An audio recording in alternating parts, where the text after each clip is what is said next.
Kang the Conqueror actor Jonathan Majors has been fired by Marvel Studios after he is found guilty of assault and harassment in a New York City court.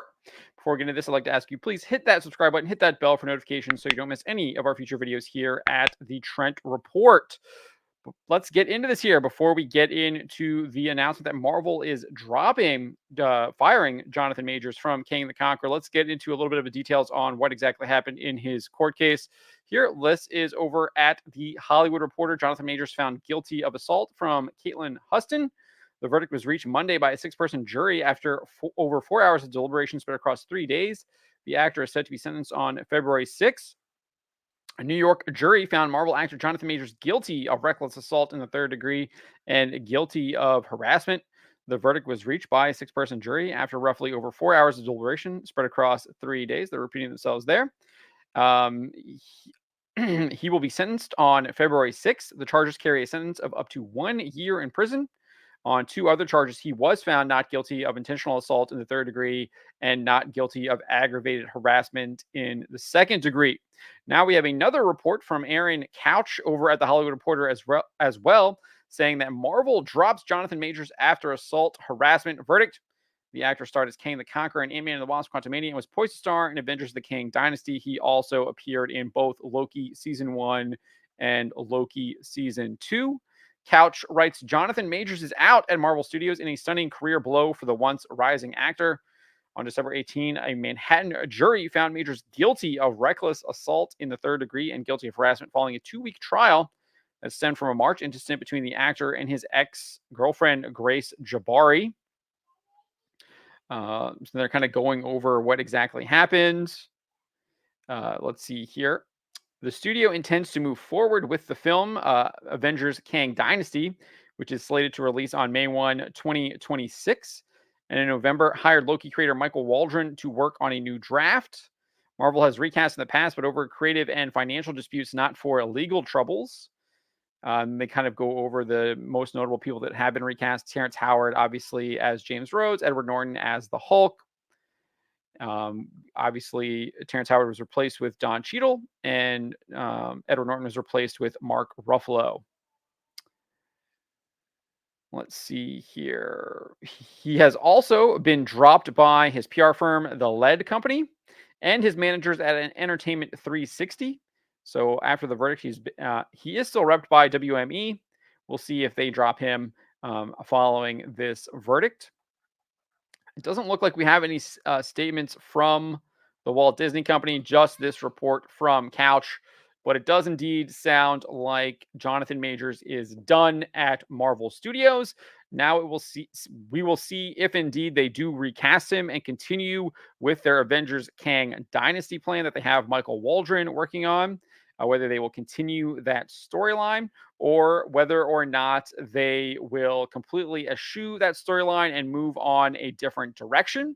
I think a lot of things are on the table, especially with their only theatrical film coming up next year being Deadpool 3. And that seems to have some kind of multiverse hijinks associated with it. So they could move in a very different direction based on what we see in that film. And basically completely remove all of the Kang the Conqueror stuff that they were setting up in Ant-Man and the Wasp: Quantumania, as well as those 2 seasons of Loki. I think that is probably for the best. I don't think moviegoers were really interested in that plot line. I just don't think that was where they wanted to go. I think we saw that with Ant-Man and the Wasp: Quantumania absolutely nosediving after its second week in theaters, completely bombed out, was an overall box office loser for Marvel Studios. Loki season 2 saw its ratings significantly decline from the first season. So I just don't think there was an appetite for what they were putting out there. I think that they need to get rid of that storyline altogether. Maybe it's something that they can circle back on later on. Maybe introduce him as the real Kang the Conqueror. Maybe kind of go back to those original Kang the Conqueror comic book stories where he's a legitimate villain. He's not getting beat up by Ant-Man in his first movie.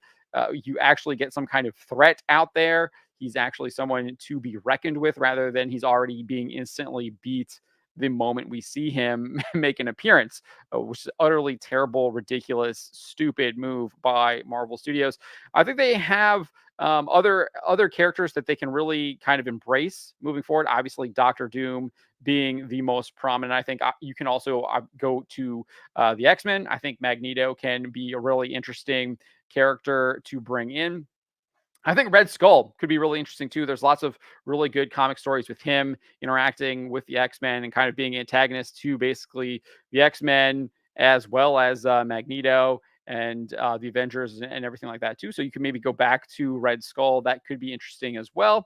There's lots of places I think they could go if they get back to what they did right when they were first building the Marvel Cinematic Universe. Obviously, this was before the Walt Disney Company. This is when it was Marvel Entertainment, where they had really good themes, positive messages, uh, great stories of heroism.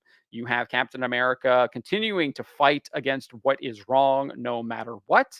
You have him jumping on grenades for his fellow soldiers, willing to sacrifice himself for his friends and allies. You have Thor learning what it takes to be a king and a leader, learning the responsibility that comes with that, learning that it's not just about you. You have all of these other people that you need to care for and take care of and think of them, not just yourself. You have Tony Stark learning about the dangers of greed and warmongering and putting a stop to that. And that causes all kinds of misery and tragedy across the globe. So I think they need to get back to those really quality stories that they were telling in those first phases. Also, all three of those films have really good romantic subplots. Maybe that is something they need to get back to as well, featuring those romantic subplots, something they've clearly kind of abandoned.